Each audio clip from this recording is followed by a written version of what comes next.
તો સુરતમાં એલએલબીની એડમિશન પ્રક્રિયાને લઈને એબીવીપીનો વિરોધ કલેક્ટર કચેરી બહાર વિરોધ કરીને દેખાવો કર્યા. કલેક્ટરને આવેદનપત્ર આપીને રજૂઆત કરવામાં આવી છે. એલએલબીની એડમિશન પ્રક્રિયા શરૂ કરવાની માંગ કરવામાં આવી રહી છે.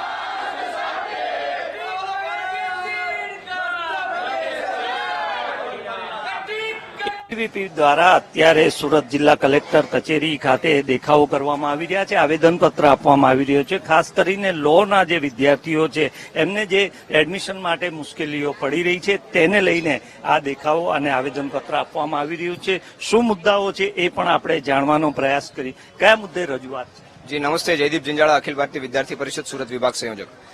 હાલ હજી પણ જે લો કોલેજોની અંદર એડમિશન પ્રક્રિયા ચાલુ કરવામાં આવી નથી. ક્યાંક ને ક્યાંક ગવર્મેન્ટ અને ગ્રાન્ટીનેટ કોલેજોની અંદર હજી પણ ઓગસ્ટ મહિના સુધી એડમિશનની પ્રક્રિયાઓ ચાલુ થઈ નથી. વિદ્યાર્થીઓ ગુજરાત છોડી અને બીજા રાજ્યમાં એડમિશન માટે જઈ રહ્યા છે.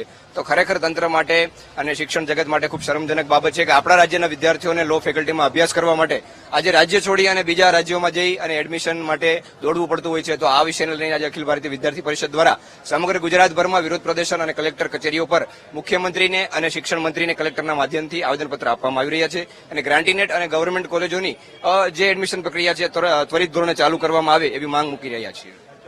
જે રીતે અત્યારે વિદ્યાર્થીઓ મોટી સંખ્યામાં ભેગા થયા છે તેમને દેખાવો પણ કરી રહ્યા છે. આ જે પ્રોસિજર ચાલુ નથી થઈ એને લઈને વિદ્યાર્થીઓને કેટલી મુશ્કેલી પડી?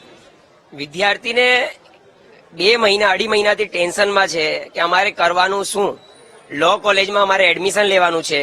અમારે જેટલી ટકાવારી જોઈએ ગ્રેજ્યુએશનમાં એ અમે લઈ આવ્યા, પણ અમારે હવે લોમાં એડમિશન કઈ રીતે લેવાનું? કેમ કે આ જે એડમિશન પ્રોસેસ છે એ લો કોલેજની હજુ સુધી સ્ટાર્ટ થઈ નથી.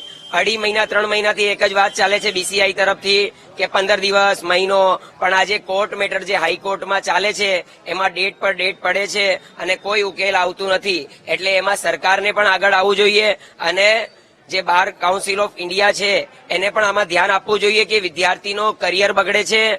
વિદ્યાર્થી જે ગુજરાતની કોલેજ લો કોલેજોમાં એડમિશન લેવું હોય એના કરતા બીજા રાજ્યની લો કોલેજમાં એડમિશન લેવા જાય છે.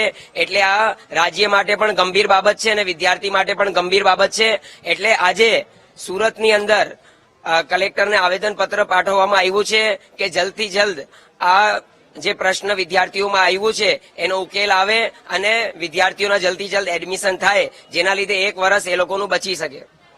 જે રીતે એબીવીપી દ્વારા અહીંયા દેખાવો થઈ રહ્યા છે તેને લઈને એબીવીપીની એક જ માંગ છે કે વિદ્યાર્થીઓની જે સમસ્યા છે, એલએલબીના એડમિશનની જે સમસ્યા છે એનો તાકીદે ઉકેલ આવવો જોઈએ.